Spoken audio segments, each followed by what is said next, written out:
Hi, this is Ian Troy, and we're inside the cage at Jackson's gym with my very special guest, the manager here, Mr. Ricky Kottenstette. How you doing? Now, Ricky, if Jackson's were a gym and the fighters are the engine, Wink and Greg, you know, they're the tune-ups, they're the mechanics, I would really say that Ricky sits in the driver's seat here at Jackson's gym. Would you say that that's a good analogy? I don't know if I drive the bus, but I'm definitely the wheels on the. I'm definitely a set of wheels on the bus. So, you know, Mr. WinkelJons and Greg, obviously, you know, I guess you could say I'm the driver, but I got some really good backseat drivers telling me which way to take the bus. So, I would take no credit for knowing where I'm going without those two telling me where to go.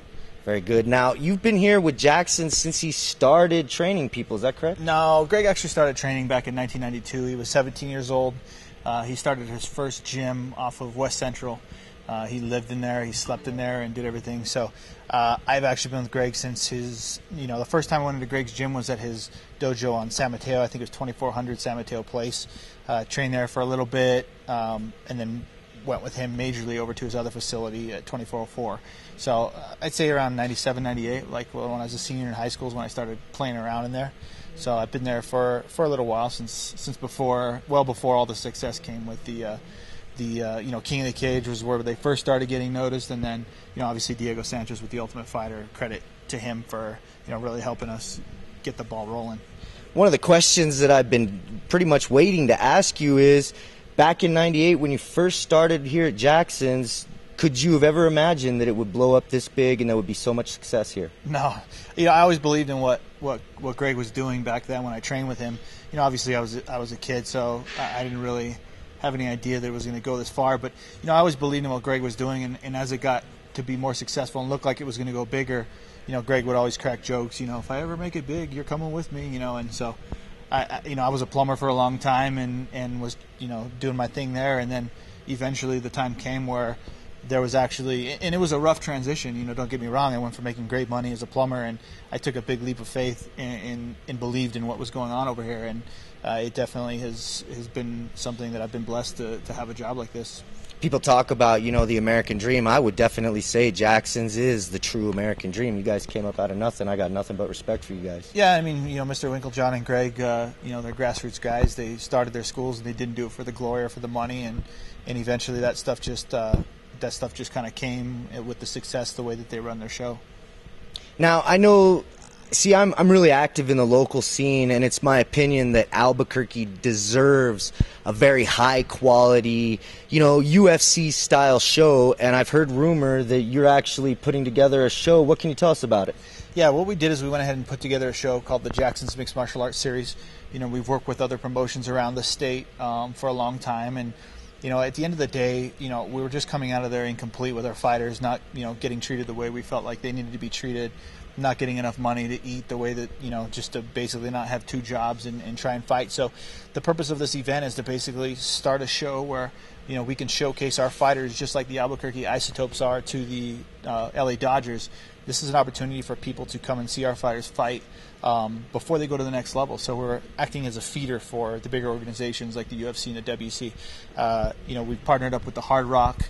CEO Ron Olson came to us and had a great concept with, obviously Holly's over there and has a great partnership over there with them. And, why not complete the series with having Jackson's over there?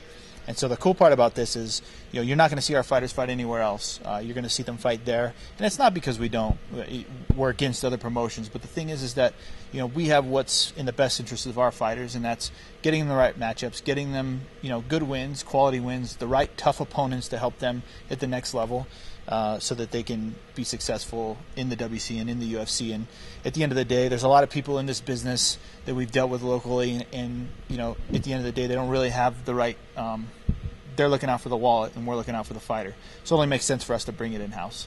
Okay, yeah, that's really exciting. And the other thing, is the marketing and the proper footage. I'm sure these kids are really looking forward to having, a UFC style, a complete package show here in their hometown. I'm sure everybody's really excited. Now, give me an opportunity, look in the camera, and tell us why we should go to your show, sir. Well, you don't have to go to the show if you don't want to, but I mean, the thing is that this show is going to sell out. We'd love to have you guys there. If you don't have the opportunity to come watch it in person, it's going to be streamed live on our website. We actually formed a new website, Jackson's Mixed Martial Arts Series.com. come check it out. It's only 2,500 seats. Obviously, the Jacksons name being as big as it is in the UFC, the demand for this is just off the charts. I can't barely turn my phone off anymore without having to answer a question. So we hope you guys can make it. This is a show. This is not cage fights, people just beating the trucks off of each other. This is a quality event from start to finish, lighting, audio, video, sound, DJs, and we've matched up these fighters so even to help our fighters improve as fighters. You're not going to want to blink. Talk to me about, you've been managing here, managing the gym. Talk to me about the transition of setting up an entire show, just like you said, with the complete production. It must have been a big chomp off the steak to bite off of. You know what? I've been involved with many promotions before this and helping out on small levels, even all the way back to when I was probably 20 years old. So, this is the first time we've taken this on ourselves, but we've got such a great staff with our internet staff, John Fullilove, Emmett Hamilton, Sal Moto's been helping out, Dickie Chavez is the best matchmaker in the Southwest. So without those guys, I think I would say I bit off more than I can chew, but because of all the professionals that are behind this, Mark Stevens, an intern coming down for the summer from Ball State, who's helping put this whole thing together. So it's actually been a breeze up to this point with the people that we're working with. So it might be your first show, but you have tons and tons of experience in the industry, and it's not going to be like a typical first show. No, not at all. No, this isn't a first show. So I was just going to say thank you very much, Ricky. Thanks for the time, and let's see everybody come out June 5th, 2,500 seats. Get your tickets early. Tickets.com. Thanks.